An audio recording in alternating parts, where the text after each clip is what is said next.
important for you. Ça peut être ça.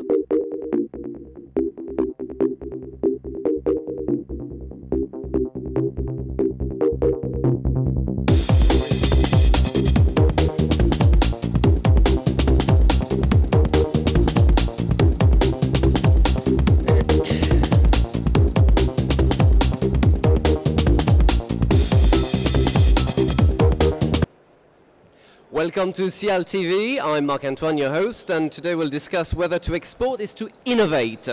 So indeed, to remain competitive and to conquer new foreign markets, innovation seems to be an absolute necessity. Today with me, Marc Fressange. You're the CEO of lala France, an import-export company specializing in French and European products for China. I have also Charles Collard. You are the Marketing and Sales Director of Sopexa, marketing and communication agency specializing in food and drinks, yes. And Michel Nalet, you're the Director of Public Relations and Communication of Lactalis, family-run group specializing in dairy products in over 150 countries. Well, Marc, first question for you. How can you be successful when exporting to the Chinese market? Very important question. Thank you, Mark, and thank you to welcome me. So my company is settled in China for 10 years, and as a matter of fact, the question is very accurate, because if everybody wants to enter the Chinese market, it's pretty more difficult to be successful. So to be successful is also to understand that Chinese consumers behave and in the different way. And yes. We have the products, our codes, our assets in the cultural Western world. It can be different, accepted in different way in Chinese, in China and by the Chinese. Mm-hmm. So first of all is to understand this difference and this gap, to be sure of our products, our tradition, but also to be able to innovate and to adapt the products to the Chinese consuming market. Okay. And is the way we eat in Europe, we'll focus on France and Europe with you, is the way we eat a challenge for the Asian market and for the Chinese? Yeah, it's challenging. What is very interesting that, as you know, that China is changing quite a lot for the 10 and 20 years, and Chinese consumers is very willing to discover new products, very open-minded. But on the other hand, I mean, cultural traditions of cooking, of eating is very different. So what we call the halfway strategy is to say, okay, we do our way to push the products towards the Chinese consumers, but we let the Chinese consumer to understand, to hold, and to try the products. And then afterwards, we adapt really the right strategy of selling and marketing. Okay. And can you tell us a little bit about your logistics from France to China? So logistics is like, first of all, beside the marketing analysis and the focus group that we will talk later on, we select products in Europe. Yeah. We import them, okay, clear the customs, that is pretty important, and to have the right papers from the administration. Taxes is one thing important in China, but administration, legislation for goods food and goods are very important, and it's getting more and more difficult. And then, we import. The cost of importation, as a matter of fact, is not so important. It's not a big issue. The wholesaling, stockage in China is much more difficult to handle, and the distribution as well. Okay. Charles, for example, what are the strategies, or your strategies, to conquer new Asian markets? We at Sopexa, we are deadly convinced there are two main ways to be successful in the export business. The first one is not to change anything and to keep your product as it is, yes, but to integrate it in the local cultures. Mm-hmm. So I have some examples, maybe if Well, we can have a look at the slide, yes, of course. That would be the next, the other PowerPoint presentation, if you have it. So before seeing the slides, I Yes, can just start with the explanation. So to keep the, product as is and to try to make the local culture accept this new product. This is the one, and to find the local specificities and integrate the product within the local cultures. So we have selected 3 examples of successful strategies. If you can go next to the next slide, please. 3 examples. Okay. The first one is cognac, and how cognac has been successful in the last 10 years in China. There's been a strong tradition in China in the last 10 years for high qualitative presence, not just within the political system, but also within the population. It's been very important for somebody who was invited to come with a very nice present. So the fragrance, perfume industry has inspired the cognac business.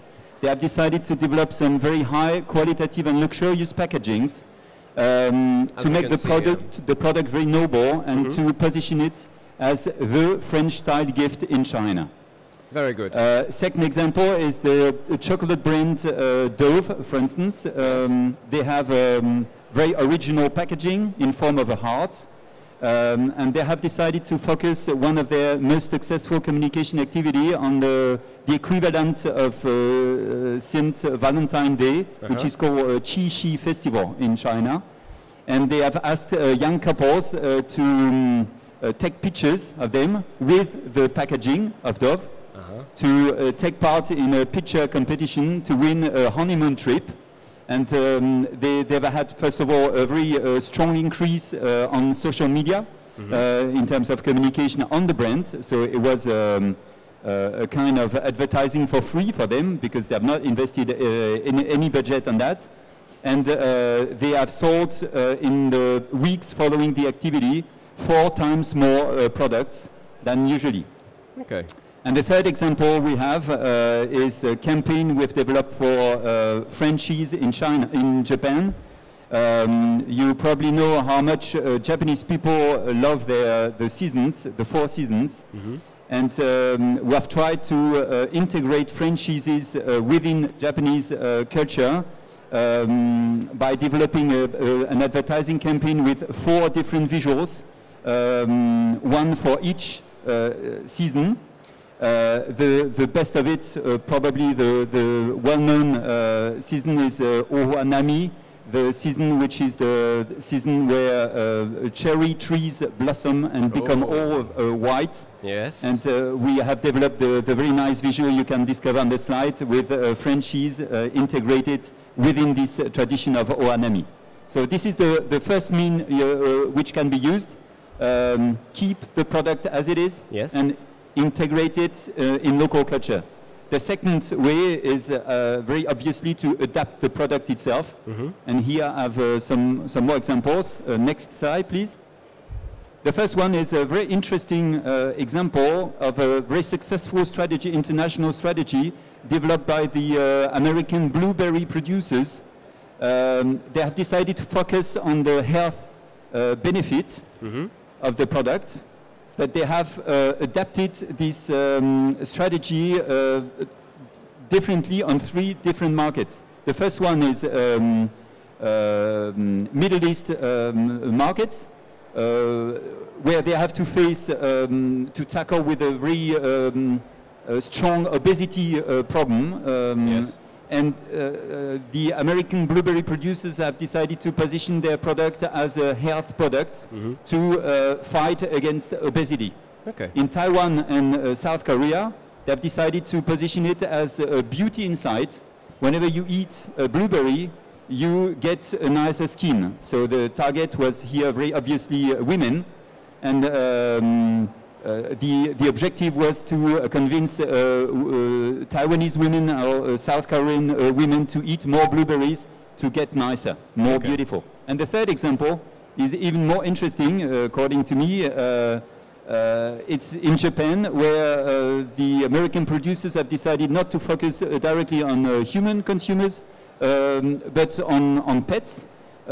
Japanese people love their pets and are ready to invest a lot of money for them, and they have decided to develop a product for their pets made with blueberries, still putting forward the health benefits as the main advantage of the product.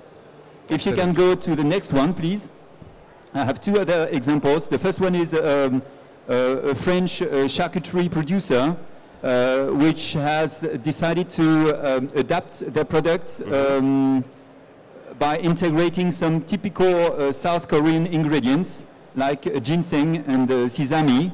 So they have developed a range of charcuterie products, pork processed products with ginseng and sesame, which are products you can't find in France that have just been developed for South Korea. Okay. Another example you can see on the slide is from the company called Échiré. You probably know as a company which produces high qualitative butter.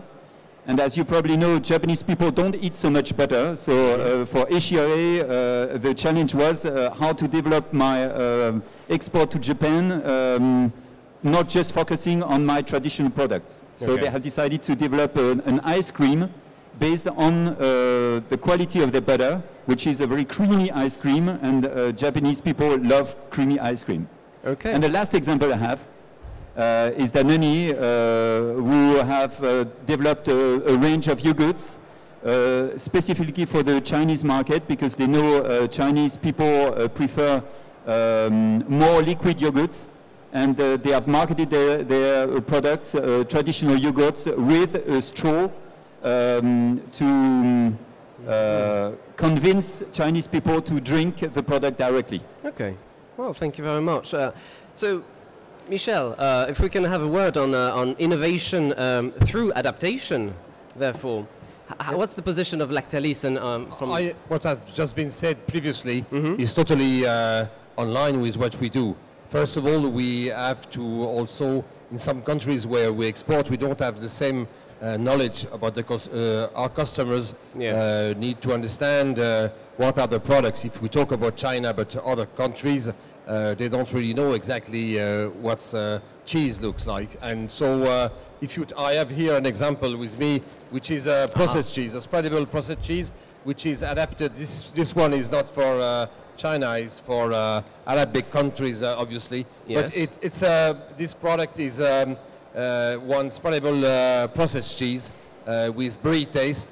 That is to say, you can have the taste of the brie but softer. Then it is the first step also for the consumer, easy to spread, easy to buy, easy to storage, easy to everything. And this is also some way we adapt our product in order to let them know what is the real brie, and then they can also go to brie if they like it. But if you sell brie to China, apart from the regulation problem, whatever, we'll have difficulties, but we are sure that we will not be successful. So in many countries, we have to go step by step, and I think Mr. Fressange has said that clearly. We have to adapt our products to our consumer. This is nonsense to imagine that we can just take our products just like that. In the case of what Charles was presenting about Japanese people, the Japanese people have a real good knowledge of the products from France, and they are ready to understand what are the differences of the cheese. But in many other countries, if we don't go through some adaptation, this is something very important. I have another example also. As a first step, you have also a group, a focus group, where you have tasting. So are these innovations or steps you're bringing to China through your company? I do agree with Michel. And we have to understand that innovation is not only on the products, it's also on the packaging. And what we are talking about countries like Japan or China, I mean the codes, the visual codes are not at all the same. So innovation, we have to think not only products, but also packaging. So we do some focus group precisely to see how Chinese consumers are going to react about packaging, what they understand, and where we want to go with them. Very good. I have a good example of what has just been said regarding Emmental. It's sticks. It's 16 gram sticks, It's also easy to consume, a good packaging, and also quantity-wise also it's important because we have consumers that cannot also consume 30 grams or more like we do in France or in Europe. So this is also why it's packaging, but it's also the size and everything linked to the usage of consumption of the product, which is important. Very good. One last example? Yeah, maybe one last example also, because that I like. In terms of innovation also, we need also to focus on more specialized product. This is a product that we've launched for sports. There's a lot of sports people, people doing sports all over the world, and we are going to launch it. This is a Lactalis product, but we will be launching it all over the world. This is made of very good milk protein, and I think this kind of product also is going to bring the image of the milk on the best way. So this is also something that we need to carry, because when you go to some countries where they don't have the habit of consuming milk like that, we need to go through other products, and this is a good way, for example, to give the habit of different products for the consumers. Okay. You have to consider that when you go to Asia, I mean, all these new countries, this open field, they don't know how to consume, to eat milk. So it's a really open field, and we have like Lactalis to see new way of consuming, not only a glass of milk. Of course. There are some processed cheese with strawberry taste or whatever in those countries, linked to the fact that the consumers need to understand the product differently. So we need to go again step by step. Okay. And in your opinion, what makes the Asian market so specific? I mean, this is a wide question for all of you to reply. If you want to start, Marc. First of all, it's a huge market. Around, I'm talking about China, 300 or 400 millions of middle-class people. Suddenly there are 7% or 10% growth for the last 10 years per year, so it's very something different. Yes. And that is very, their diet is changing a lot. Traditionally, they eat soja, rice, and vegetable a lot. No milky, no dairy products, and no meat, basically. And that it's changing quite a lot with dairy products, meat, and that's, I think that's also a problem, because you know, when you know China, it's 17% of the world population, but it's only 7% of the Arabic, yeah. No, not Arabic. Oh, sorry. To growth field. Oh, okay. Okay. Yeah. Arable in French. I'm sorry, I don't know how to say that in English. Whatever. So the equation is very difficult. So you cannot have some sheeptail or cows in most part of the China. So they have to import a lot of products. This new consuming behavioring, diet behavioring, they have to get importation. So I think that's a huge opportunity if we know how to handle it. Okay. And if we take, for example, a specific product like infant milk, what innovation strategies or do you use for the Chinese market? Will you either with a partner or without partnership, a Chinese partnership? This is not a question related to the product. This is related to the strategy. I'm not so sure that I will go too much in depth in that question. All right. But there are different position and different way of working. Obviously, in China, but in other countries it is easier to go with partners. Anyway, whether it is industrial partners or distributors, it is hard to enter any market, whether it is Chinese or anyone. So answering to your previous question, I think Asia is nothing more specific than the other one. Any market is specific, and we need to treat any market differently. So we don't look after Asia or Indonesia or Philippines or whatever, not the same way. We have some common views on some regions, but overall we cannot do the same products for each country. This is why also, in a way, export is not so easy, because you cannot imagine that only with one product you will cover the entire world. So this is something also people just don't imagine. The companies that are strong in export, have to adapt also themselves a lot in order to start sometimes with low quantities produced in the factory, which is also something which is not so easy, and export different types of products, and sometimes even they are not successful when we start with some. So it's a long way. It's a long and tiring way. Thank you very much. Thank you for being with us today. I hope you enjoyed it, and we'll see you later for the next SIAL TV. Okay, thank you. Pleasure.